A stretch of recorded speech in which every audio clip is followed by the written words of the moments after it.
You're listening to the Less Stress Lawyer podcast, episode 100. In honor of the 100th episode, I wanted to give you a behind-the-scenes look, tell you a little bit about myself, explain how I got into coaching from lawyering, and then tell you about something I've had in the works since 2017. You ready? Let's go. Welcome to the Less Stressed Lawyer, the only podcast that teaches you how to manage your mind so you can live a life with less stress and far more fulfillment. If you're a lawyer who's over the overwhelm and tired of trying to hustle your way to happiness, you're in the right place. Now, here's your host, lawyer turned life coach, Olivia Vizzacaro. Hi, how are you? I am so excited. Episode 100. Can you get over that?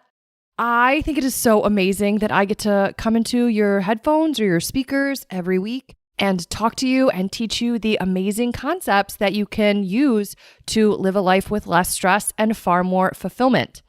And, I love to give immense value in these episodes. I always want to have you walking away from listening to the episode and have you be able to implement something right away and to get a quick win, get a quick transformation. So something I've strayed away from doing in the first 100 episodes is really going into my story in great detail. I wanted to make sure that I served you up amazing content up front, but I do think that there is value in having you know a little bit more about me. I know for me, listening to other people's stories was really inspirational to me. It let me know that I wasn't alone. Other people struggled with the same things that I struggled with, that there was hope on the other side of the struggle. So I want to talk a little bit about my journey, what I experienced when I practiced law, how coaching helped me, and just give you guys a little bit more insight into what makes me tick and how I got to where I am. And then I'm going to let you in, talked a little bit about it on the podcast before, but I want to let you in on something that has been brewing since 2017 and tell you all about that too. So let's dive in. Okay, not to give you the War and Peace version, but to give you the War and Peace version of my life. A lot of people typically ask me, how did you get into the legal industry? And then what made you switch? So let's get into it. I decided that I wanted to be an attorney when I was 8 years old. And that came as a result, I was really fascinated with the Italian-American mafia. It started with a Scholastic book fair. I found a book about Al Capone, and of course it said, Italian on the front, and I am a very proud Italian. I was very close with my Italian grandfather, so my grandfather on my dad's side, and I was just really into all things Italian. So I saw the book cover, I bought the book, and I started learning more about organized crime. Now, because it was a Scholastic book fair book, it was a very romanticized version of Al Capone's story, right? So I started to read that and then got a little bit more into it. And I saw a commercial for a documentary on the 5 crime families in New York in the Italian mob. And this was right around the same time. I was about 8 years old. And I asked my mom if we could watch it because I wanted to learn more about Italians. And that's how they were promoting it. They were talking about Italian-American mafia families. So we watched the documentary, and in the documentary, there was an attorney who counseled one of the heads of the 5 families, Vinny the Chin Gigante, and I believe he was the head of the Genovese crime family. And the attorney, this is when all the RICO indictments were going down and during the wiretap era where everyone was getting busted, the attorney told Vinny the Chin that what he should do is walk around the streets of New York in a bathrobe and talk to himself. And it actually worked. He evaded RICO indictment for a really long time. And I remember my takeaway from that at my young, precocious age of 8 was, oh my goodness, I want to be one of these guys that helps the good guys stay away from the bad guys. And I told my mom that, and she was like, oh, Jesus Christ. Good Lord, I hope you grow out of this. And she's like, you've got this all wrong. The mobsters aren't the good guys. The FBI agents aren't the bad guys. And it's not a good thing that the attorney helped the mobsters evade law enforcement. And I was like, yeah, I just disagree with you. If we're keeping Italians out of jail, then it's a good thing. That's basically what my 8-year-old brain told me. So I decided at that moment that I wanted to be a criminal defense attorney for the Italian mafia. And like I said, I think my parents thought I would grow out of that, but I never did. So I set my sights on law school at that point, and I just kept working towards it. So obviously, went through high school, went to undergrad and then took the LSAT and applied to law school. And I ended up getting a full ride to Wayne State University Law School, which is in Detroit, which is where I'm originally from. I grew up just outside of Detroit and went to school in the city. I bought a house in the suburbs of Detroit when I was 20. That's right. It was in 2009. So I was 20 years old and I commuted to school, both during undergrad and then ultimately law school. Now, one thing I want to mention, if there are any pre-law students listening to this podcast, is that I applied to a bunch of different law schools and I got into some higher ranked schools than Wayne State, but I got offered a full scholarship to Wayne State. And at the time, I didn't realize how impactful that would be for me. But one of the things that I typically tell pre-law students now, if you are thinking about going to law school, if you can go someplace where you can get a full scholarship or any scholarship for that matter, it is so helpful, not just because of the financial expense associated with going to law school, but because it gives you options. I have absolutely no student loan debt. And as I start to tell you the rest of my story, that really does play a part in giving me leverage and autonomy and options that were available to me because I wasn't tied to a high-paying job because I had student loans to pay off. So there are certain jobs where it absolutely helps you to go to a T14 school, something that's really highly ranked. But if you want to do like family law or criminal defense, like I wanted to do, it really doesn't make that big of a difference where you go to school. So if you can take a full scholarship to a school that's not as highly ranked, you can still get an amazing education. You can get great opportunities because you're probably going to be in an urban area where the court system is. You'll be able to get in at firms where you can get great trial experience or courtroom experience or experience doing whatever it is that you want to do. But if you're not worried about, wanting to be a professor or wanting to work in big law, take advantage of those scholarship opportunities. It made all the difference for me. Anyways, I digress. So I get accepted. I get a full ride. I say yes to Wayne State. And then I started attending Wayne State as an evening student. So I went to law school at night and I worked full time during the day. And at the time, I had a couple different jobs. I was still bartending. And then I was running a personal assistant business. And in that capacity, I worked for the chief of police in a city that surrounded or bordered Detroit. And I worked for him for a number of years. And while I was working for him during my early years of law school, he knew what I wanted to ultimately do. He knew that I wanted to go into criminal defense. So he ended up introducing me to someone I ultimately worked for, which happens to be one of the best trial attorneys in the state of Michigan. Someone who handled high stakes felonies, a lot of homicide cases, a lot of really high profile trials. So I get introduced to him and he invites me out to his office to be interviewed. And I drive out there. I had to go home, throw on a suit. I went out to his office and we start talking and he learns more about me, what I'm like, what my experience is, how my law school experience has been going. And we really hit it off. He was impressed with my background and my work ethic and all of that good stuff. And he asked me, when do you want to start? And this was in March of 2014, I think. And I had been planning on starting after law school finals were over. So not until the end of April. And I was like, I think, after finals. He goes, well, when are finals? And I tell him that they're not until the end of April. And he's like, oh no, I meant when do you want to start this week? And I explained to him, well, I have 3 jobs. And he just kind of smirked at me. He goes, no, now you have 1. So I ended up starting there the next day. And honestly, I couldn't have asked for anything better. So I quit my bartending job and I winded down my personal assistant business. I ended up still working for the chief of police. I did payroll for him and some other administrative stuff. And I did that literally in the middle of the night while I started working at this criminal defense firm. But I dove headfirst into this criminal defense work. And honestly, it was a dream come true. It is all I have ever wanted to do.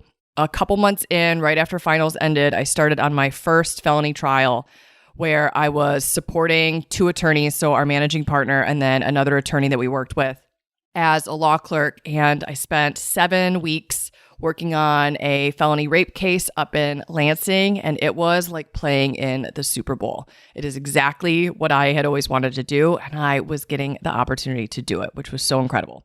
So I ended up working there all through law school. And one of the things that I learned while I was there is that just because you're a great trial attorney doesn't mean you're a great business owner. And one of the things that I've consistently seen both in my work as a coach and in my life as an attorney is that if you are in private practice, you really need to be good at both. You need to be good at the practice of law, but also in running a business. Even if you don't own your own business, if you're working at a firm, you basically have your own practice and it's its own micro business. So you have to have both skill sets. And even though we had the best cases, we worked with the best people, and we had so much fun, the person that I worked for wasn't the best business owner. So things were a little chaotic at times, a little disorganized, and it felt unstable. And unstable to me felt scary. So I have supported myself since I was 18. I've lived on my own.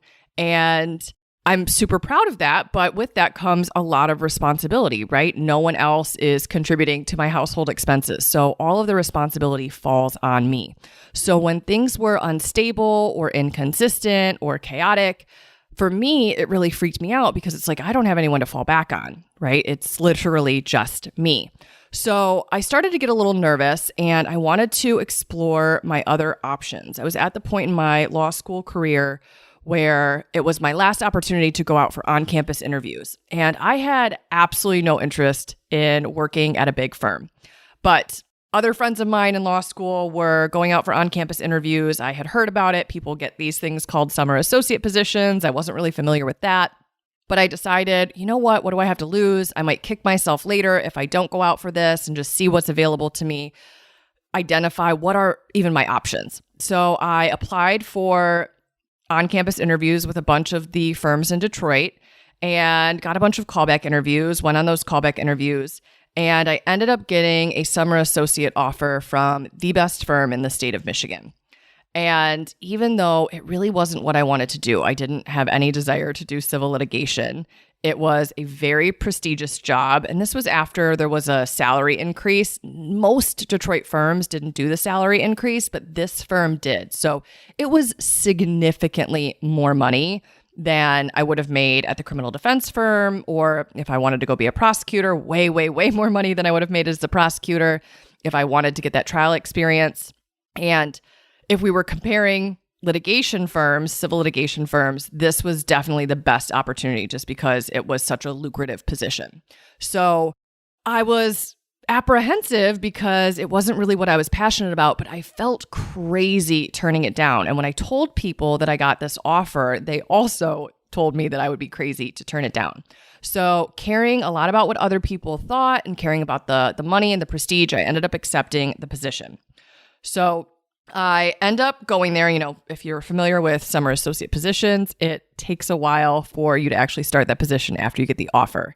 So the rest of the year unfolds. I actually worked on the Flint water crisis investigation in the interim. And then it came time for me to start my summer associate position, and I went to go work there. And pretty quickly I realized like this probably wasn't the right fit for me. But I went through the summer and succeeded in that role and ultimately got a full-time offer from that firm. And for the same exact reasons as I took the initial offer, me caring about what other people thought, me worrying about the money, me being kind of focused on the prestige, I said yes, even though my heart really wasn't in it. So I went back, I continued working at the criminal defense firm after my summer associate position. And then once I left to take the bar exam, I left that firm. And then after I took the bar exam, I started in big law.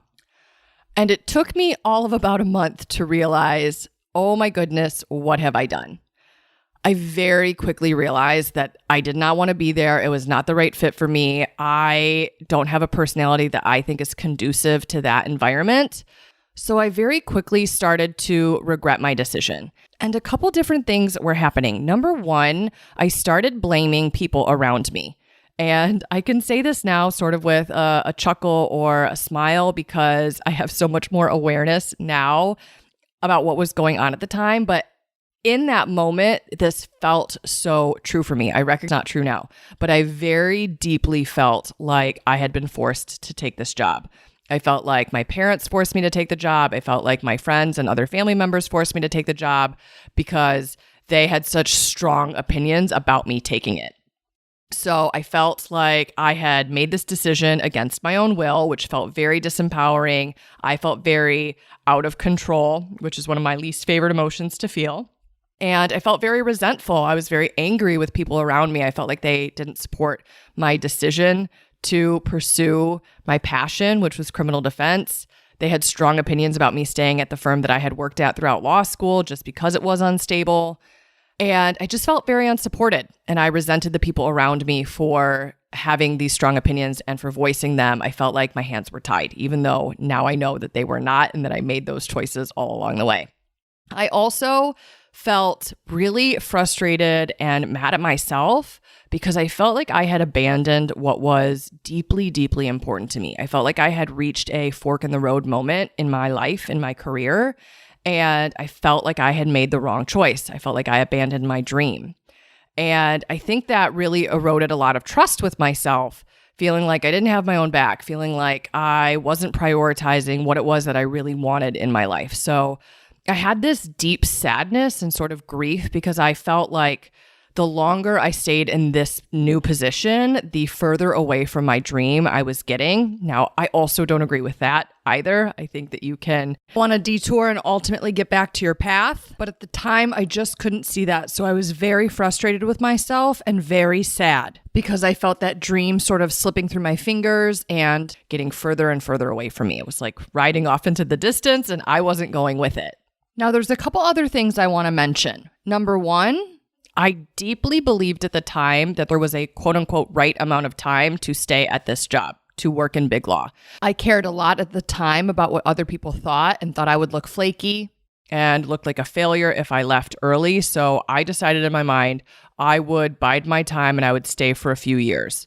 And if that's you, if you're in a position right now and you're worried about what other people are going to think or how it's going to look for you to leave, if you know right now that it is not a good fit, I really challenge you to question that, okay? There is a consequence, and I'm going to talk about burnout a little bit in a minute, but there is a very severe consequence to doing something that feels out of alignment for you for a prolonged period of time. There is an emotional toll or tax that you will pay by abandoning yourself and what you want in life every single day. I deeply believe that that is what causes burnout. Also, if you have a lack of autonomy or feel like you do, it's not just about overworking, it's about a misalignment in what you're doing.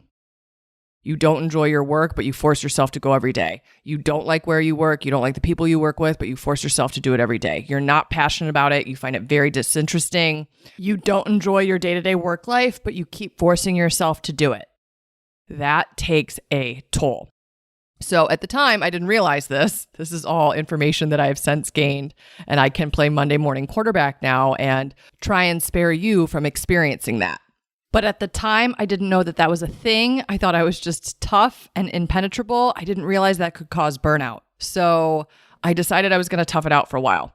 Don't recommend if you know something's not a good fit. The other thing that I want to say is that from day one, probably even when I was a summer associate, I always knew I wanted to go back to work at the criminal defense firm that I worked at. And I think that turns a stint at a different place into a prison sentence. You're literally just biding your time. And I think that also had an emotional toll because you're never fully committed in the opportunity that you're in that moment. I always had my eye on the door. I was always looking for the exit. I always was planning my escape. So I never allowed myself to be fully present. If you have a backup plan, like I always knew I was going to be welcome back at the criminal defense firm. I had talked to my boss. It was part of our game plan that I would work there for a while and then I would ultimately go back and do the criminal defense work with him and his team. So because I had that security of always having the option to go back, I had a little bit of a dismissive attitude about the work that I was doing there. I was never fully invested. I was never fully committed. I was never all in. Had I not had that safety net, I think I would have shown up differently in that position. So one of the things that I teach people now is if you want to be someplace else and you deeply know that, I highly recommend you just jump straight there. I gave that advice to a friend of mine. We actually worked at the same big law firm together. She was a year behind me and she had an opportunity to work with her mom. And we went out for drinks one night. She had an offer from the firm that she was a summer associate at. And she was considering whether or not she was going to start there as a first-year associate. And I asked her, I'm like, do you ultimately want to leave to go work with your mom? Her mom is an incredible attorney in Michigan. And through our conversation, she ultimately figured out that she did know that at the end of the day, she just wanted to go and work with her mom, that it was a really unique opportunity. They're both powerhouse women. And my viewpoint was that why would you prolong that if that's where you ultimately want to be? Because you are losing years if you know that's where you want to go. If you discover along the way that you want to be someplace else, then it's never too late. Go ahead and make the pivot. But I think if you already know you want to be someplace else, just invest in that right now and figure out how to make it work. If you think you won't make as much money, go figure out how to make more money. If you think that you're going to get some skill set from a different opportunity that you wouldn't otherwise get there, really question yourself, do you need that skill set? Like, I wanted to be a criminal defense attorney. Did I get better at doing civil discovery when I worked in big law? Yes, much better than I would have otherwise. But that's not a skill set that I needed to develop to do the work that I ultimately did. Now, are there skill sets that I did develop that made me a better lawyer overall? Yes.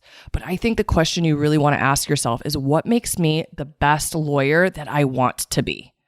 That question, had I asked myself that, would have made a really big difference. I had a friend of mine, we went out to dinner one night. This is when I was deciding whether or not to accept the full-time first-year associate position. He asked me, he goes, what makes you the best lawyer at the end of the day? And I said, going to work in big law. But what I realize now is that it was an incomplete question, or it wasn't the right question. What makes you the best type of lawyer that you actually want to be? And whatever the answer to that question is, that's what I think you should pursue. So for me, I didn't know any of this stuff at the time. So I decided to stay put for a couple of years, not realizing that it was going to take a toll on me. And I also underestimated that having my eye on the door and like 1 foot in, 1 foot out was ultimately going to negatively impact the way that I showed up. So if you can avoid those, I'm using air quotes, but if you can avoid those mistakes, I highly recommend you avoid them because they do impact your experience wherever you're working. That being said, so I'm in like my first month, 2 months in big law, and I'm realizing this is not what I want for myself. I made the wrong decision. I shouldn't have ended up here. I want to do criminal defense. How on earth can I get out of here? And what I realized as well, of course, I could have just left, but I cared too much about what other people thought. I also didn't want to give up the money. So I crafted this bananas scheme in my head. And I think entrepreneurs are a little delusional. I think you kind of need to be. You need to be a dreamer in order to undergo what entrepreneurship requires of you. And I'm so glad that I was, as the kids say now, a little delulu, because it's what helped me embark on the journey that I ultimately embarked on. So I decided that in order to not give up big law money, but to be able to do the work that I was really passionate about, criminal defense work, I was going to start a side hustle while I was working in big law, working like 70 hours a week. And I was going to build that side hustle to bankroll my lifestyle, match my big law salary. And then once I had done that, I would be able to quit my big law job, go back to work at the criminal defense firm where I also worked like 70 or 80 hours a week at the time, and do both. I would run my side hustle successfully. I would continue to fund my lifestyle, and I would be able to do the work that I wanted to do without having to worry about the instability, because I wanted to go back and work at the exact same firm that I had been at before. I loved the cases that we got to work on. It was the best. So that was my game plan. I was going to start a business, build it, and then use it to go pursue my dream and not have to worry about finances. So I had no idea what kind of business I wanted to start. And I see this a lot with people. I very frequently get asked, Olivia, how do I find my next thing? I want to do something else other than practice law, but I don't know how to figure out what I should do. And what I'll watch people do is they just rack their brain. They just keep thinking about it. What do I want? What do I want? What do I want to do? And a lot of times that answer probably isn't in that brain of yours. All right. You have to start to explore the world and learn some things and expose yourself to new information in order to get inspired, in order to learn what's even available to you, in order to get some new ideas.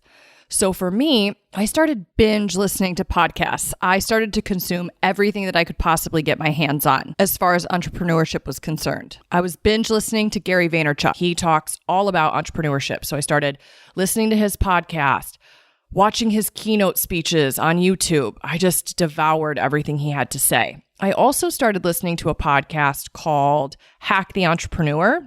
And the host of that podcast, which is no longer in active production, which really bums me out. Anyways, that host, he would interview entrepreneurs and talk about their stories, and you'd get inspired by listening to their success story. And then he would distill the interview down to one life hack that you could use and apply to your own life in order to make progress or make a change or to do something better or more efficient. It was so good.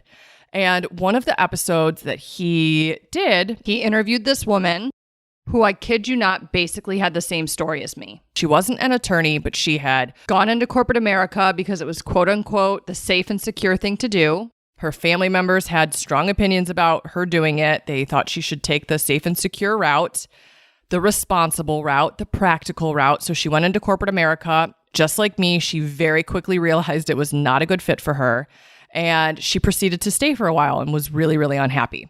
And ultimately, she found a life coach. And that is the first time I had ever heard that phrase. She explained that she worked with the life coach and stopped blaming the people around her.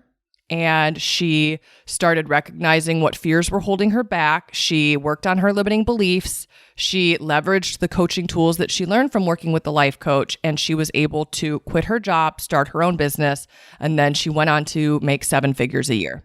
And I was like, yes, this is exactly what I want for my life. So I'm like, tell me more. Who is this magical person you worked with? And she explained that her coach no longer worked with people one-on-one, but that her coach had the best podcast on the planet. So I decided to go give it a listen. And first episode I listened to changed my life. I tell people this all the time, that a podcast episode changed my life. And I kid you not, I deeply, deeply mean that. In the first episode that I listened to, I learned that everything that I have in my life is the result of a choice that I've made. And I realized that instead of making it my parents' fault, me taking this job that I knew ahead of time that I probably wouldn't like, that was actually my fault. That was my doing. That was a choice that I actively made, and I kept making it every single day. Why? Because I cared more about other people's approval and getting other people to think good things about me than I did about making myself happy. I cared more about what other people thought than what I wanted for my own life. That was a massive wake-up call for me. So I felt like this person intimately knew me. The coach's name was Brooke Castillo. The podcast that she created is called the Life Coach School Podcast. And as soon as I listened to that first episode, I was hooked. I was like, all right, give me more. So I started binge listening to it. And a couple months after binge listening to the podcast, it was pretty new at that time. She still records the podcast. It's been out for a long time now. But I started in the early episodes and I just listened to everything I could get my hands on. And then I joined her group program. It was called Self-Coaching Scholars, and it was a weekly group coaching program. She did more than one call a week, but it was a weekly group coaching program where you could come and get coached live by her, or you could watch other people get coached. And I learned so much from watching other people work through the exact same problems that I had in my life.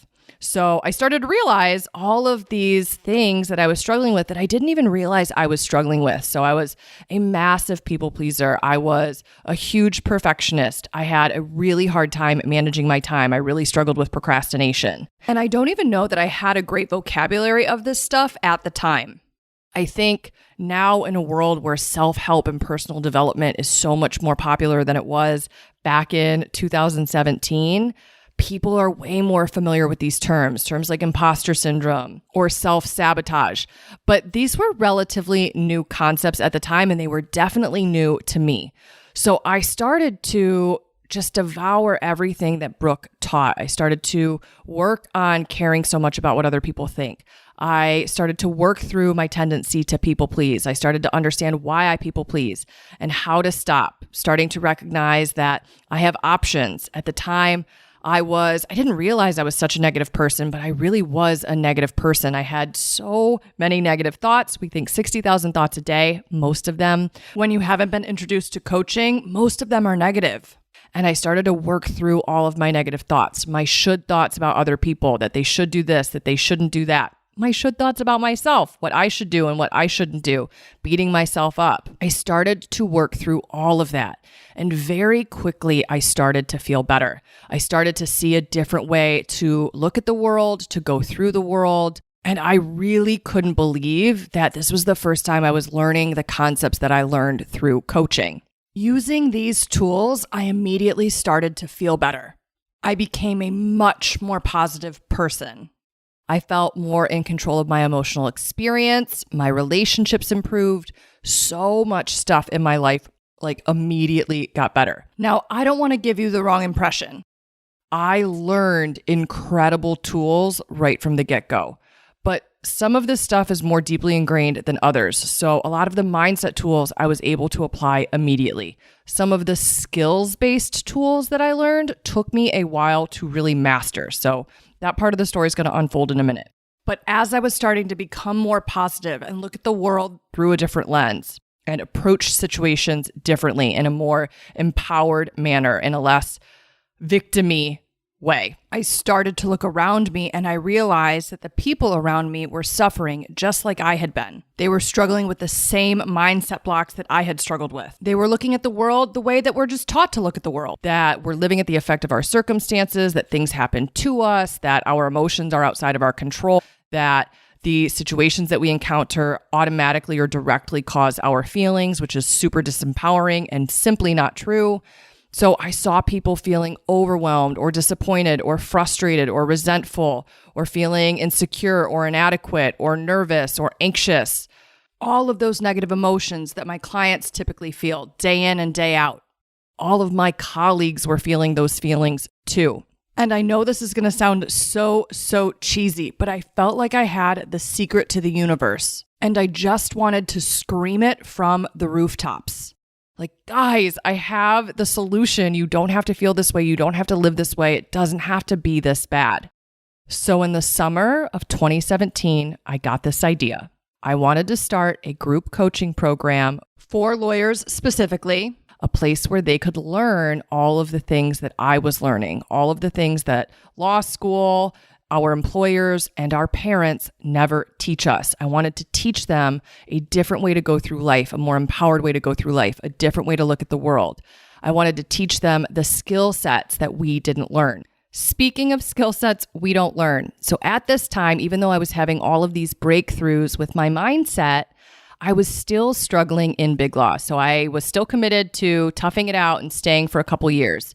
But I was not performing the way that they wanted me to perform. I was struggling in that environment. At the time, I was so good at working for one person, and that is what I had done all throughout law school. When I worked for the chief of police or worked as a personal assistant, whoever I was working for, I was answering to like one person within an organization. And then when I worked at the criminal defense firm, same exact thing. I worked for the managing partner of the firm. I was like his right-hand girl. I like to say like his girl Friday. I could think for him. I could anticipate his needs. I was the person who took care of everything behind the scenes. And when I work with one person like that, I'm really able to thrive because I know how to prioritize everything. None of the needs or assignments are competing. You have very clear direction. You know what needs to go first. And then in big law, I really struggled because I was working for a lot of different attorneys. And that was a very new experience for me. And I was such a people pleaser.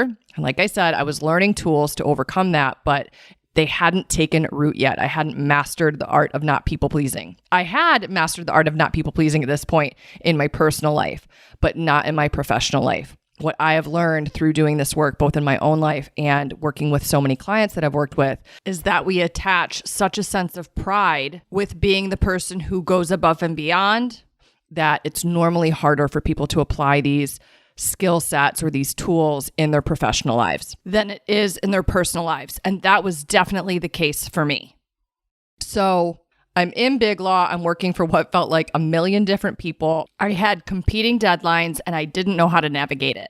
I didn't know how to communicate my capacity or how to even understand what my capacity was. I had always just been the person through law school and then at the criminal defense firm that just figured it out.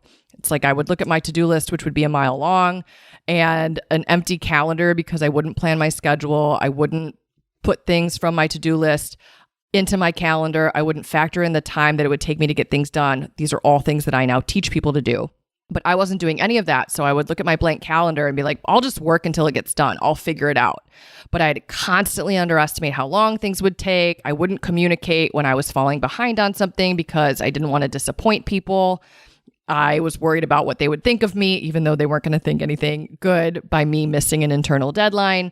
So I was really struggling to keep up and meet expectations at the firm.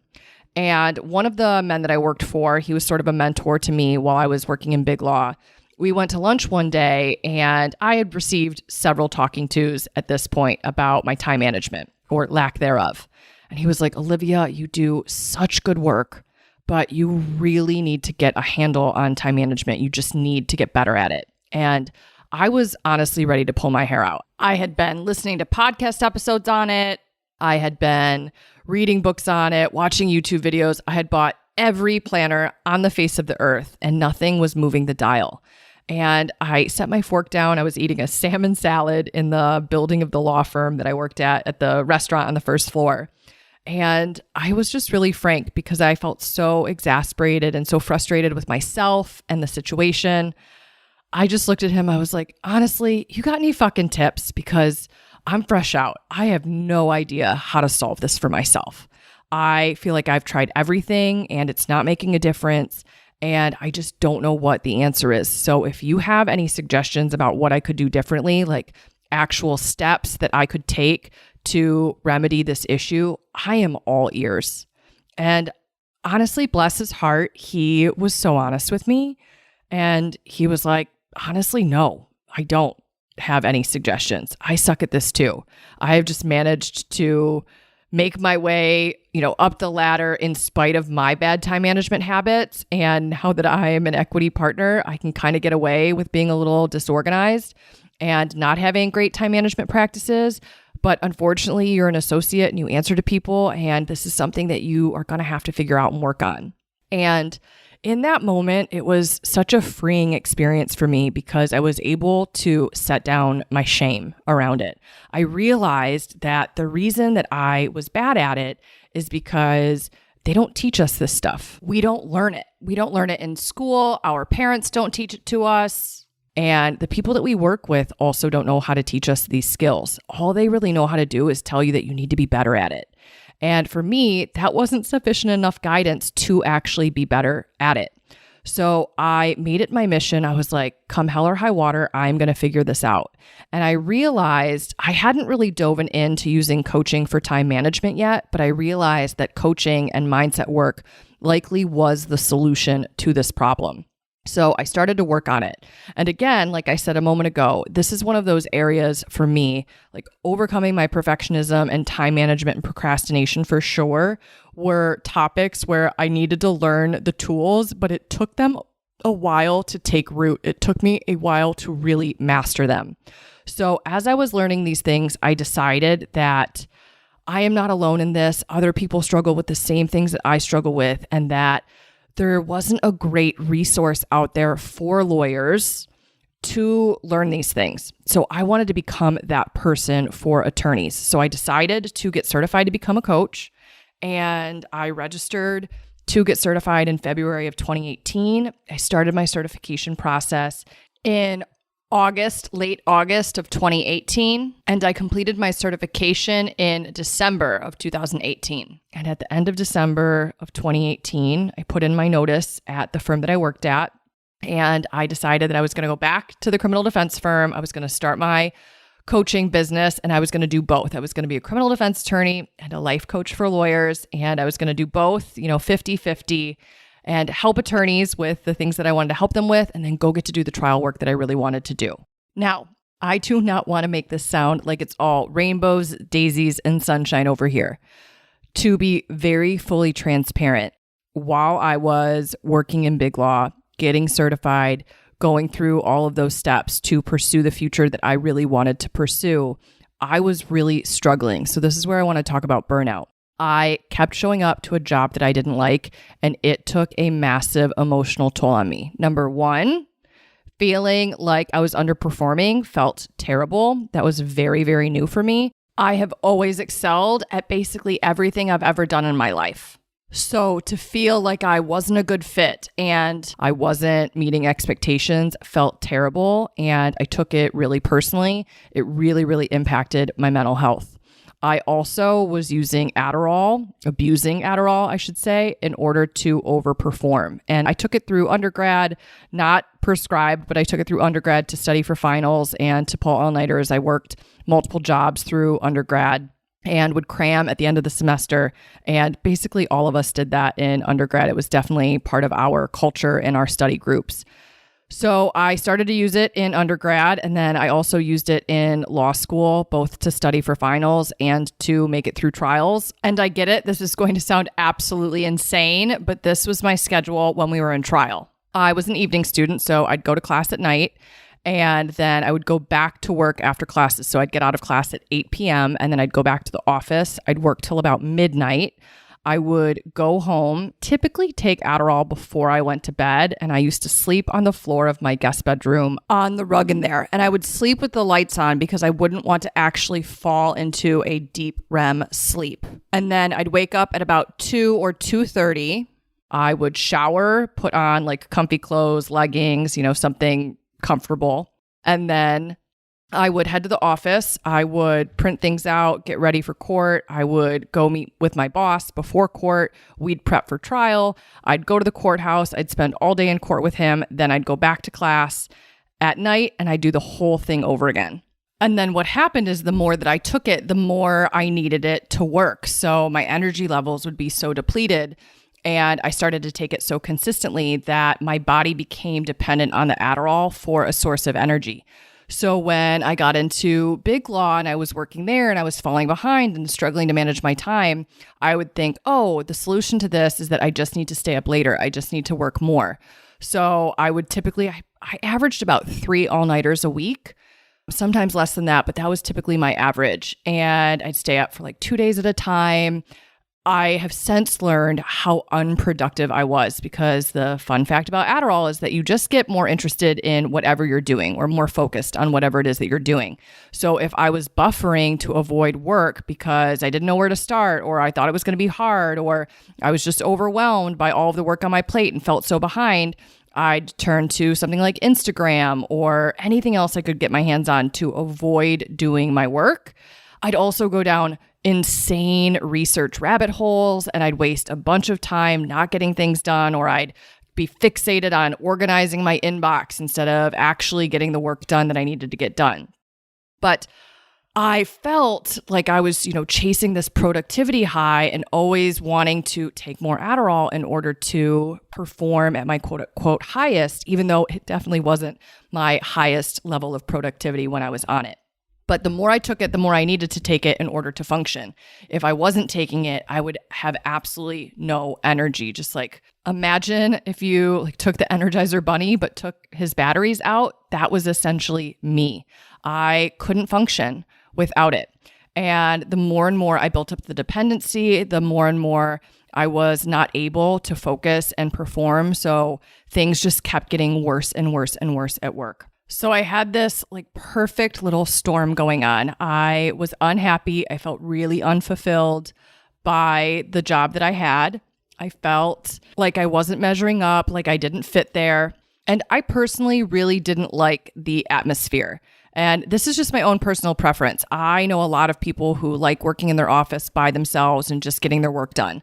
I had come from a criminal defense firm where it was very common for us to all be in the conference room all day long, brainstorming through things together, reviewing evidence, figuring out the evidentiary arguments that we were going to make. There is nothing better than that. That is my jam. There is nothing more that I love than being surrounded by colleagues, arguing about the rules of evidence, figuring out how we're going to prep for trial, working together as a team. And that just was not the dynamic when I was working in Big Law. We worked in staffed cases in a hierarchy structure. I hated that. I really loved the idea of like all hands on deck and everyone's equal. Everyone contributes and is a valued member of the team and no one's above one another. That really resonates with me. And that just was not the dynamic in Big Law. And that doesn't make Big Law bad. It just means that it didn't align with my preferences. So I'm feeling bad about myself and my performance. I'm struggling to perform at the level that they wanted me to perform at because I still hadn't mastered the skills that I really needed to have in order to thrive there. And then I'm also dealing with this very severe dependency on Adderall. So I was heading into the end of the year and I had decided that I wanted to stay to the end of the year to get my bonus. And I met with the attorney development director, the head of attorney development, and she sat me down and she was like, hey, like, you know, people think you're brilliant, but you're really struggling in a couple of key areas and we're going to have to work on it. But before we get into talking about like what that's going to look like for you to make improvements in these areas, I just want to ask you a really honest question. And she said to me, she's like, Olivia, I think you're terribly unhappy here. And I just want to know if that's true and to ask you, like, why do you want to be here? And do you want to be here?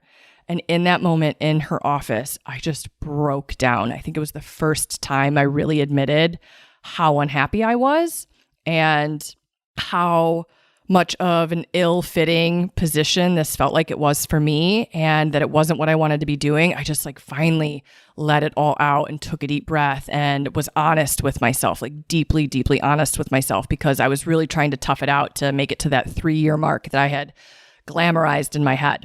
So while we're having this conversation, I was really honest with her. I was like, I'm terribly unhappy. And I recognized that the reason that I was staying was because I didn't want people to think that I couldn't hack it, even though if I'm being really honest, I wasn't hacking it.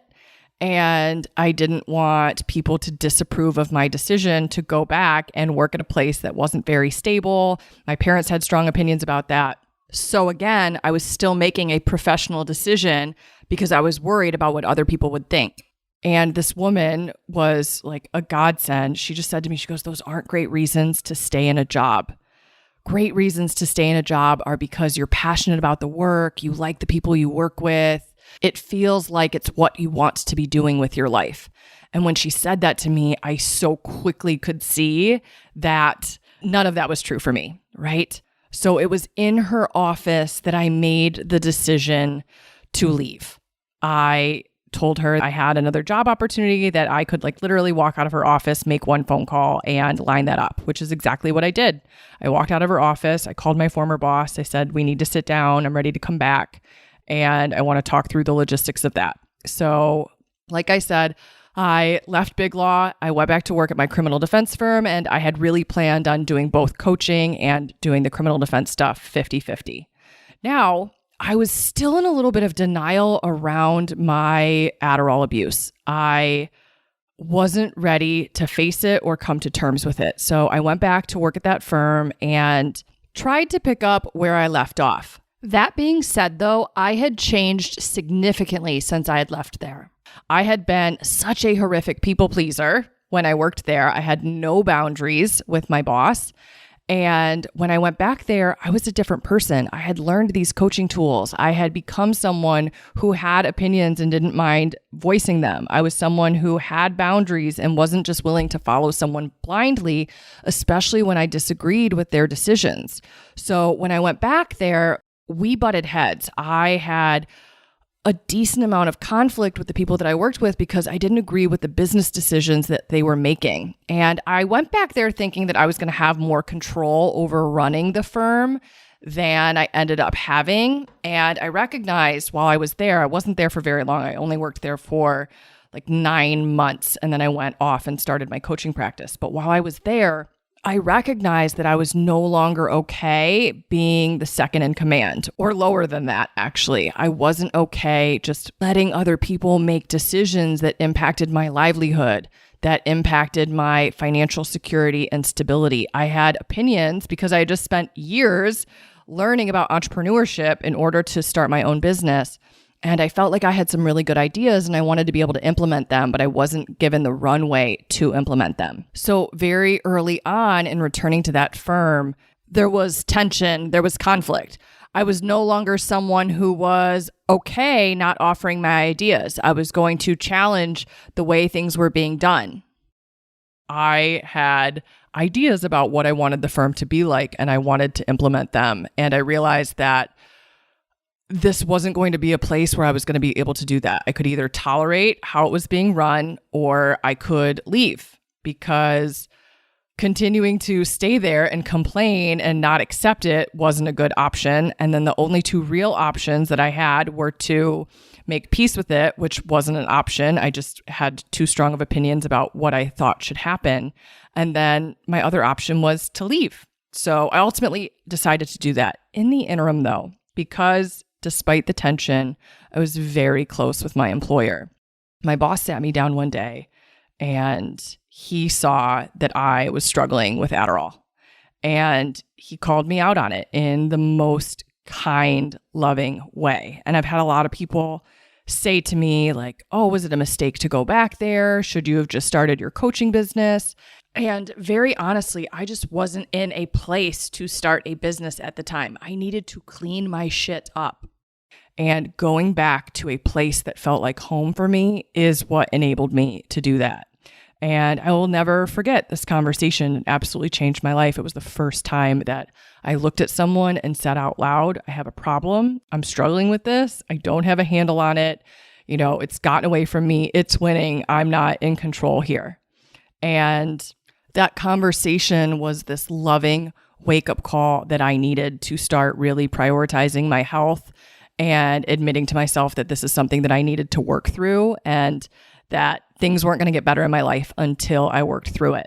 So this conversation was in the early summer of 2019, and things, like they had always been at this firm, got rocky, got unstable again. And I had had dreams of grandeur of being able to go back there and start my coaching practice and, bankroll my lifestyle. Like I told you guys a moment ago, that was my initial game plan. But again, I was a little delusional because the trial work that we did was a full-time job and then some. I was still working 70, 80-hour, 90-hour weeks doing homicide trials with our team. So I didn't have the capacity or time to build my business. I also didn't have the capacity as far as my wellness went because I was struggling with this Adderall addiction. And the reason that I so openly talk about this, I am not ashamed of it at all. I so deeply understand that it was my drive for excellence that took me down this path, and wanting to perform and wanting to not disappoint people and wanting to be everything to everyone. That's what got me there. So I don't beat myself up. I just deeply have compassion for myself and I understand why what happened happened. But I also recognize that I couldn't pursue my dreams in the way that I wanted to pursue my dreams with that being in the picture. Now, a few more months went by and things really began to unravel at the firm. Things got more unstable. I continued to disagree more with the way that the firm was being run, and it ultimately came to a head. And I chose very abruptly to leave. And I had never done that before. If you want to talk about the power of coaching, I was willing to bet on myself. I was willing to leave without a game plan. I was willing to let things be rocky in order to bet on myself. I had worked on a homicide trial, and through that, I wasn't getting paid on time. And as that summer unfolded, my income was really inconsistent. So we would miss payroll. Things were just very, very scary. And I was absolutely broke. Like I said a moment ago, I totally support myself. So there was no other money coming in order to support me. And I thought that I would be able to go back and weather the storm because I loved working with the people that I worked with and I loved the work that we got to do. But I was so much less tolerant of it going back after becoming empowered and learning what I had learned through coaching. So I finally decided that I could stay and weather the storm, but I would never really be able to tolerate how the firm was being run. But I could stay there because it quote unquote felt safer than going out on my own with no game plan. But I realized that if I was willing to endure a rocky period and be broke for a while and be scared for a while and have a lot of uncertainty in my life for a period of time, if I went all in on my business, in 5 years from now, I would have way more control over my life and my financial stability than I would if I stayed there. And I deeply at the time didn't want to work anywhere else. I didn't want to go work for another firm. I wanted to be a coach. I felt that so certainly after going back. And the only place that I ever wanted to work was this firm. So if it wasn't going to be there, that wasn't what I was going to do. So I left. I left without a game plan. I left very, very broke. I had like no money to my name. I had no savings saved up. I had gone a really long time without consistent income. So my credit cards were maxed out. I didn't have any savings. It was a really grim situation, but I decided to bet on me. So I left there and a couple weeks went by and I was like, all right, what am I going to do? And I ended up applying for a contract coaching position. It was super, super part-time. It was 10 hours a week and it gave me just enough money to pay my mortgage and feed myself and like keep the lights and the internet on at my house to enable me to build a business. And once I had that foundation, I knew the thing that I had to tackle next was the Adderall. So in January of 2020, January 19th to be exact, I quit taking Adderall. I went cold turkey. It is hands down one of the hardest experiences of my life. And if you're someone who's struggling with Adderall addiction, I just want to warn you, I've done research on this. There are medical consequences to going cold turkey. So please consult a doctor and don't just take this as any advice that you should follow. Very transparently, I was just not willing to go talk to someone or see a doctor about this. So I assumed the risk, but you can have seizures and other complications from withdrawal. But I decided that I was going to quit and I did. It took me 3 weeks to detox. It was horrific. And then I came out on the other side. And that was in early February. And in early February, I was like, all right, I'm ready to start this business. And I started marketing myself every single day. I deeply knew that I could help people. And I was finally able, free from Adderall, I was able to start implementing the tools that I had learned through the past several years of coaching. So I was able to start tackling my perfectionism. I was able to start working on my time management. I was able to start building and developing my discipline. I was able to start making plans and following through. Everything that I learned now that I was free from Adderall was able to take root, and I was able to put it into practice and use it to build a successful business. So I started going out and meeting people. I went to in-person conferences before the world shut down. And then when the world shut down because of the pandemic, I felt like I was in my moment. I felt like people around the world were freaking out and that I so deeply had the tools to help them through that time. And I started showing up on LinkedIn. I started creating my own content. I started telling people how to manage their mindset. I started hosting free meetups on Sundays. Anyone who's been around since March of 2020 and has known me from the streets of LinkedIn or Instagram remembers those less stressed Sunday sessions that I used to host during pandemic times, during quarantine times when we were all at home and no one really had a sense of community or knew what to do. I started hosting webinars and trainings, and through showing up and meeting people and telling them what I did and adding value ahead of time and making offers to help people and just serving in every single way that I knew how to serve, people started reaching out to me and I started to get consultations. I started to sign clients and my business started to take off. So I signed my first client in April of 2020, and then the rest was, I don't know if downhill from there or uphill from there is the right term here, but everything started to fall into place. I started helping people. I started to teach attorneys the tools that I had been spending years learning and practicing in my own life. I started to see my clients get results, start to feel better, start to overcome their people-pleasing tendencies, start to dial down their perfectionism, start to get a handle on their procrastination and learning how to manage their time and developing discipline and following through. I started to reach more people, build my audience, help more people change their lives. And amazing things started to happen quickly. I think it was in August of 2020 that I beat my monthly Big Law salary. I couldn't believe that had happened so quickly. It was such an incredible day. I think in September of 2020, I had my first 5-figure day, which was just insane to me. In the first 12 months from when I made my first dollar in my coaching business to 12 months later, I beat my Big Law annual salary. In my second year, I made $250,000. And then in the third and fourth year of my business, I made $500,000 each year. And I share those figures with you because one of the things that was so inspirational for me was hearing entrepreneurs talk about the money that they were able to make, because I had known so many people that told me, you'll never make more money than you make in Big Law. This will be the most amount of money that you ever make. You should never leave it because of that. And because other people boldly talked about the amount of money that they made, I felt safe and secure betting on myself. I was like, if it works for them, it could work for me, or it will work for me, and I can be successful at this. It was their transparency that gave me the courage to go all in and bet on myself. So for the first several years of my coaching practice, I focused on coaching clients one-on-one, which has been such an incredible experience for me, being able to spend significant amounts of time with people, being able to get to know them intimately and work through their problems intimately.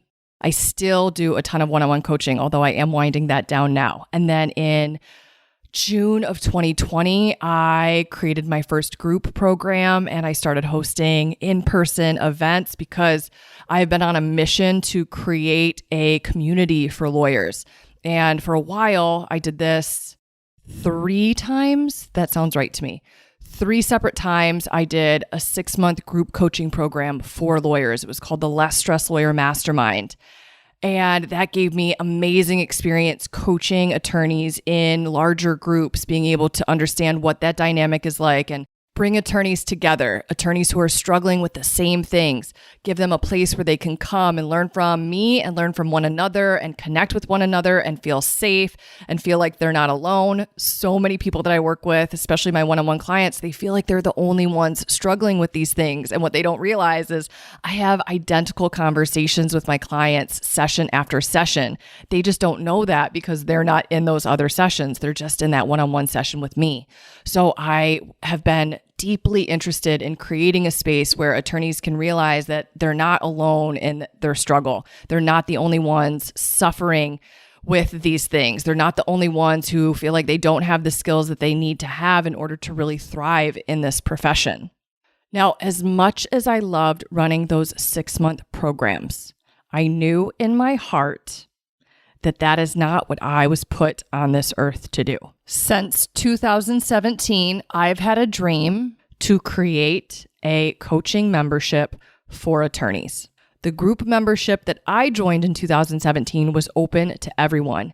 And as helpful as that was to me, I knew there was something sacred and special about creating that type of environment for lawyers only. And after gaining years and years of experience coaching one-on-one and running group programs, I knew it was time for me to create what I had always wanted to create, that weekly coaching membership program for, you guessed it, lawyers only. So that is when the idea for Lawyers Only, my signature coaching program for lawyers only, was born. And I decided to put it together. I wanted to have weekly group coaching calls and then have this amazing community member portal where people could come and get coached in writing by me. They could come bring anything that they were struggling with at any time, day or night, and that I would be able to come into the portal and talk them through it. We could go back and forth and have this space where other people could learn from the issues that they were struggling with. So you could crowdsource ideas, so you could network with one another, so you could realize that you are not alone. And you have this support system, not for 6 months, but for your entire legal career. It's a subscription service. It's a membership. So you sign up and you just stay enrolled and it keeps renewing. As long as you're practicing, as long as you want to be a member in that program, it is there to support you at every stage in your legal career. And so that's what I did over the past 8 months. I got the idea last summer to really implement this, get this off the ground. I started putting it together. I started outlining what I wanted it to be like. And then over the course of the winter, I started announcing it to people and building the interest and talking about it and getting it in front of people's eyeballs. And then we opened up the doors to lawyers only in the beginning of March of this year, and we had our first group call at the beginning of April 2024, whenever you're listening to this. Maybe it's right now, maybe it's years from now. And this membership that has been on my heart since 2017, it is exactly what I dreamed of creating, a place where people could come and learn everything that law school didn't teach them, to come and learn how to manage their time, how to follow through, how to overcome your tendency to people please, how to set boundaries and say no, how to care less about what other people think, how to get comfortable with other people's discomfort, how to define what's good enough so you can overcome your perfectionism, how to have difficult conversations, how to delegate, how to manage other people, how to hire, how to supervise, how to develop business, how to network, how to make partner, how to transition jobs, how to get into a different practice group, how to transition out of practicing law if that's what you want to do. Learning how to manage your emotional experience in the world, how to control what you think, how to change what you think, how to dismantle beliefs that don't serve you, how to overcome your imposter syndrome, how to stop self-sabotaging, how to improve your relationships, dial down your frustration and your resentment, and experience the people that you love and care about differently, how to dial down your guilt and shame and experience yourself differently, how to feel less overwhelmed, less stressed, less behind, how to feel more proud, more accomplished, more productive. I wanted to teach people how to set goals and achieve them and become someone who deeply trusts themselves, someone who feels confident and capable and in control of themselves, someone who feels like they take intentional action and they show up in furtherance of the life that they want, someone who acts in integrity and in alignment with what they want for their lives. I wanted to be able to teach people how to feel better day in and day out, both at work and in their personal lives too. And that is exactly what I have created with Lawyers Only. It is the one-stop shop, and I mean that when I say it. It is the one-stop shop to come and learn everything you need to know to thrive personally and professionally, to come and learn what you need to know to live a life with less stress and far more fulfillment. That is the idea that I got in 2017, and that is what I have created this year with this program. Now, I want to talk a little bit about what's inside the program, what you get when you join. So first and foremost, you get weekly group coaching calls. Those are on Tuesdays at 1 p.m. Eastern. They're an hour long, and people keep asking me, Olivia, are they different from the master classes that you teach each month? And yes, they are different. What is different about them? You raise your hand and we talk through an issue that you particularly are facing, you specifically are facing. So I'm having a one-on-one conversation with you, but I get through multiple people each call. And the amazing thing about this is that because everyone on the call is an attorney, we're all struggling with the same issues, right? So if you're struggling with time management, another person who's listening is also struggling with time management. If you're struggling with delegating to your paralegal, another person on the call is also struggling with that. So they can take the issue that we're working through and apply the coaching to their own lives, to themselves. If you're an attorney and you're struggling with how to develop business, there's someone else on the call who's also struggling with that. If you're an attorney and you're struggling to get started working on a brief or redlining a contract, there's someone else on the call also struggling with that. If you're an attorney and you're struggling with undercharging or underbilling because you feel guilty about how expensive your rates are, there's someone else on the call who is also struggling with that. If you feel like you're never measuring up, there's someone on the call also struggling with that. If you don't know how to manage interruptions from colleagues or even family members or friends, there's someone on the call who is also struggling with that. So every single thing we talk about week in, week out is going to be relevant to you. You're going to be able to apply it to your own life, and you're also going to be able to get coached by me. So first and foremost, we've got the weekly calls. Then we've got the Lawyers Only member portal. And inside the member portal, there is so much good stuff there. So number one, there are foundational materials that you're able to go through to just get familiar with the type of mindset coaching that we do in the program. It's like how to feel better 101. How to Live More Intentionally 101. It is everything that you need to know to get started in the coaching space. I'm going to teach you the tools that we use on our weekly calls, that we use inside the member portal. It's like a crash course in how to live a life with less stress and far more fulfillment. So you're going to have those materials to go through. And then you're going to have a written coaching section where you can submit any coaching issue that you're dealing with, any problem you're facing, any question that you have for me, anything that you want to work through that you feel stuck on, any obstacle that you want help overcoming. You can just bring it there. You write up a description, and then we go back and forth in writing, and I work you through it. We go through and we solve that problem together. There's also a feedback request space. So if you're working on time management and you want to sort out your daily schedules with me, you can drop them there and I'll give you my feedback. If you are working on business development and you want to work on your social media strategy for your legal practice, you can drop a social media post there and I'll give you feedback on it. If you're planning on doing a training, maybe a webinar to talk about the services that you offer and teach people about the work that you do, you can drop your outline there and I'll give you feedback on it. There's also a masterclass vault.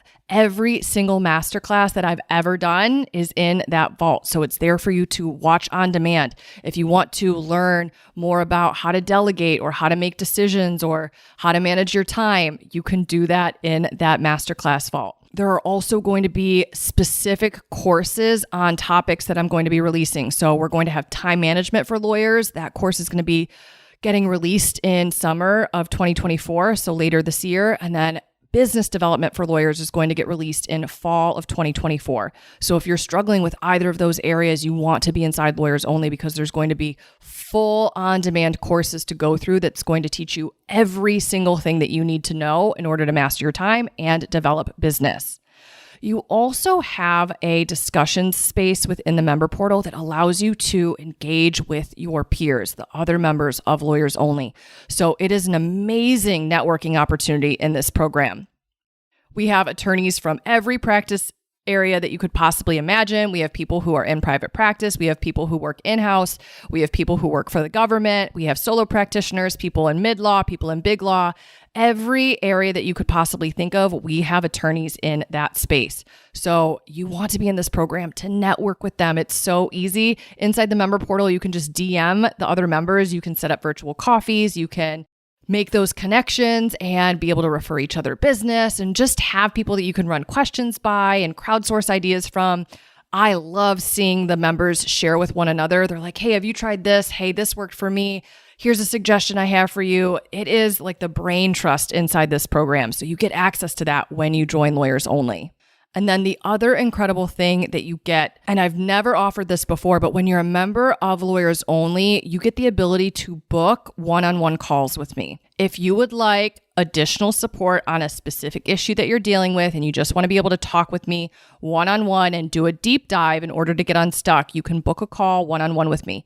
There is an additional charge for that, but it is well worth it if you're really stuck or you have something that feels really personal or sensitive and you don't want to talk about it on one of the weekly calls. You can just book a call with me directly. And that is something that is only available to the members of Lawyers Only. I have never allowed people to just book a one-off session with me outside of that.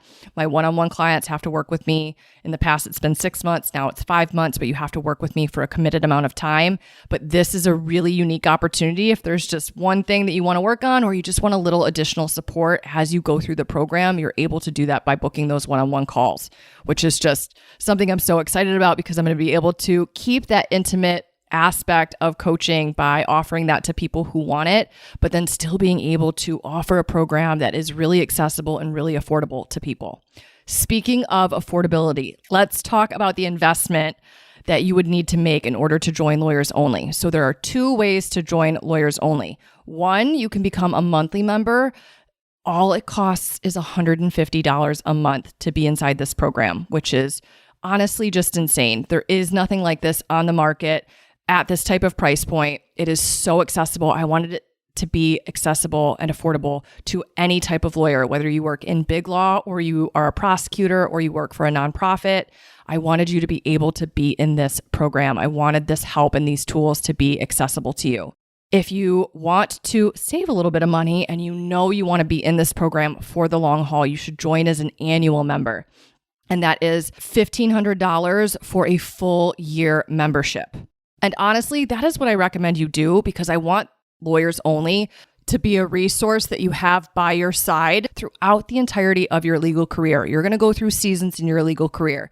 If you're an associate, there's going to be the trials and tribulations that you experience as an associate. As you move on up to non-equity partner or an equity partner, there are going to be different challenges, different skill sets that you need to develop, learning how to develop business, learning how to manage and supervise other people, learning how to delegate and trust members of your team, learning how to make higher level strategy decisions that can be very uncomfortable for people. You're going to experience exposure that you haven't felt before. That's going to feel new for you. So as you've worked through one level of struggles and obstacles, you're going to embrace and experience a new level of obstacles. I like to say new levels bring new devils. So you want to have this support that Lawyers Only offers you every step of the way.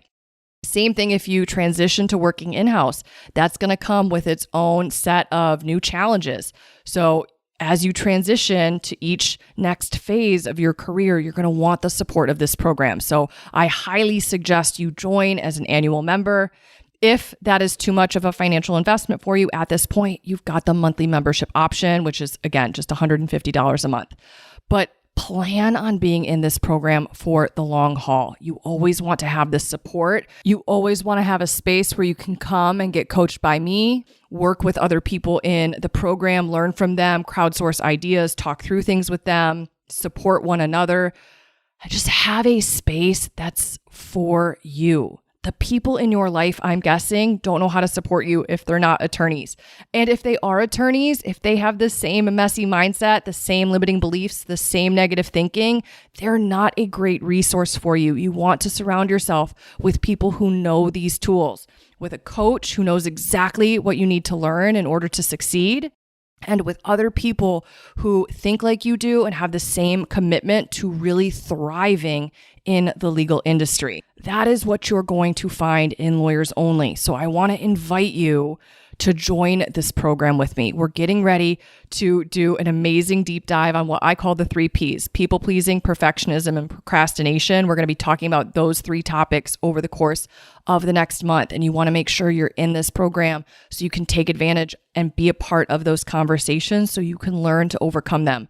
Those are the 3 biggest pain points I watch attorneys struggle with. And I want to make sure that you're inside Lawyers Only so you can start to overcome those alongside all of the other members of this incredible membership. Last but not least, and if I can get through this last part without my voice cracking, I will be amazed. Here's what I want to say to you. I want you in this program because I do not want you to miss out. I wanted to tell you my story today because I wanted to show you the impact of coaching, and I want to highlight how coaching guided me through that journey, okay? I got out of victimhood. I stopped blaming other people around me for what my life experience was like. I reclaimed control. I started to empower myself. I recognized that my choices are my own and that no one forces me to do anything. And then with that knowledge, with that awareness, I was able to start making different choices. I learned that what I want for my life matters. I learned to trust myself, that I know what's best for me and that other people don't know more than I know about what I want for my life and what is important and what I should do. I learned that it's okay for people to disagree with my decisions. I learned how to let myself feel judged and misunderstood by people. I learned how to stop people pleasing them, how to set boundaries and say no. I learned how to care less about what other people thought of my decisions and to get comfortable with other people being uncomfortable in order to prioritize myself and what I want and to chase and pursue the life of my dreams. I learned how to get out of my own way, to stop being frozen or stay stuck. I learned how to stop procrastinating. I am a master at taking uncomfortable action now. I teach a concept called gag and go that I created because I was my own first student. I learned how to work through my own discomfort and not let it be an obstacle that stops me in my tracks and keeps me from accomplishing my goals. I learned how to be realistic with my time and how to actually manage it. I learned how to plan my schedule accurately, how to control my calendar, and how to honor that plan, how to start working when I plan to work, how to work without interruptions, and how to stop working on time because I'm not a obsessing over doing a perfect job. I'm not indulging in perfectionism. I learned how to define what's good enough for me and how to release my perfectionistic tendencies in order to get more done and be more effective.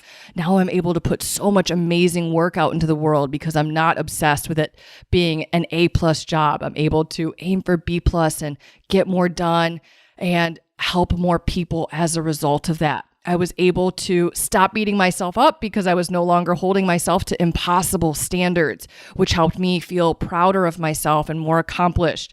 And that helped me increase my confidence. I was able to learn how to manage my mindset, being able to recognize thoughts that I was thinking and being able to distinguish those thoughts from the facts that I was encountering in my life, being able to change how I think so I could change how I feel. And if you change how you feel, you'll change what you do. You'll change how you show up. I stopped self-sabotaging and getting in my own way. I dismantled limiting beliefs that didn't serve me. I challenged old ways of thinking, things that I had been taught that had been passed down to me. And by dismantling those limiting beliefs, I was able to unlock a whole world that was never available to me before. Now I know how to set big goals and achieve them, and I am achieving them. I'm living a life that was incomprehensible to me years ago. I can't believe what I've accomplished in a very short amount of time. And I deeply promise you that would not have happened had I not found coaching. I feel like everything in my life is better because I found this work, and it's what I want for you too. Every relationship in my life is better. My friendships are deeper and richer. My relationships with my family members are so much healthier.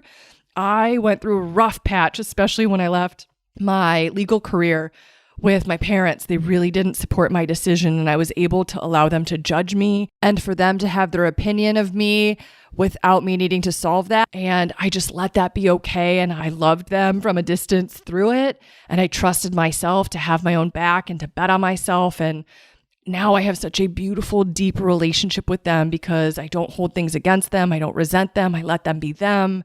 And I'm easier to get along with because of the tools that I apply in my own life. I let other people be the way that they are, and I let myself be the way that I want to be. And I just let there be room for all of that. I don't resent people. I don't feel frustrated. I don't feel disappointed by people. I don't feel guilty. I've learned how to work through fear of embarrassment or fear of failure. I've learned how to work through all of that, which has just made me unstoppable in my life. I'm so much more positive day in and day out. I love the outlook that I have with the world. I love how I get to show up in the world. I love the experiences that I get to create for myself and that I get to have with other people. I am living a life on my terms. And I've talked about this on the podcast before, but I am in pursuit of being free in every aspect of my life. And I am the freest I have ever been. And I can't wait to see how that journey and my pursuit of free continues to unfold. But I want that for you too. I am more vulnerable than I have ever been in my life. I allow people to know me and see me and to be connected to me in a way that I never before experienced. I have given more of my true self to the people around me in a way that I find just beautiful and inspiring. I used to put on a brave face, and I used to only let people see the part of me that I was comfortable showing them. I wanted everyone to think that I always had it 100% perfectly together, and that left me feeling so alone and disconnected and unknown and unseen by even the people closest to me. And now I don't do that. Now I share myself with people, and I share what is good about my life and what is tough about my life and what I'm struggling with and what I'm proud of and what I have going on. I'm just so open. Am I done growing? No, I don't think we'll ever be done growing, but my life is unrecognizable in 2024 from what it was in 2017 before I found this work. Some of my transformation was immediate. It felt like lightning. There were moments where I learned something, like when I learned that I don't cause other people's feelings and other people don't cause mine. Like that transformation was night and day difference. I was just a different person from one minute to the next. And then other transformation took time. It took me a while to unlearn my perfectionism. It took me a while to master time management. It took me a while to develop discipline, how to become someone who follows through and who does what they say they're going to do. Whether my transformations were immediate or took a while doesn't matter. The journey has unfolded perfectly, and I am so proud of what I have accomplished during the time that I've been accomplishing these things. I want to offer you that when you start to do this work, your transformations will be both instantaneous and will take some time to unfold. And what I want for you is to get out of your own way and to start this transformation process now. Number one, so you can experience those lightning bolt transformations and start to have those quick wins instantaneously. And you will get those immediate, instantaneous ahas inside Lawyers Only. I also want you to start getting to work on this now because some of your transformation is going to take a little bit of time. And the longer you prolong getting inside this program, the longer you're going to prolong having this transformation be a part of your journey. And I don't want you to miss out on that because there is a world on the other side of joining this program that is available to you. That life is waiting for you. And the faster you get inside this program, the faster you get to claim it. I have created a life that I love, a life that I am deeply, deeply proud of, a life that I'm living on my own terms for me, a life that I'm obsessed with, and I want that for you. Joining Lawyers Only, if you are an attorney and you are struggling with any of the things that I talk about on this podcast, it is the best gift you will ever give yourself, hands down. I promise you that. Do yourself a favor, get out of your own way right now. Head on over to my website, thelesstresslawyer.com/lawyers-only. All right, one more time, and I'll link it in the show notes. thelesstresslawyer.com/lawyers-only. This work is going to change your life just like it changed mine. And you're going to have an incredible story one day to share with people about all of the obstacles that you overcame because you listened to a podcast one time. And that podcast episode changed your life. Let it be this episode. All right? All right. I'm done being emotional with y'all. I love you deeply. I can't wait to work with you inside this program that has been on my heart since 2017. I will see you inside the member portal the second you join. We're going to get to work. All right? The life you're waiting to live, that life with less stress and far more fulfillment is waiting for you inside this program. I'll see you inside. Thanks for listening to the Less Stressed Lawyer podcast. If you want more info about Olivia Bizacaro or the show's notes and resources from today's episode, visit thelesstressedlawyer.com.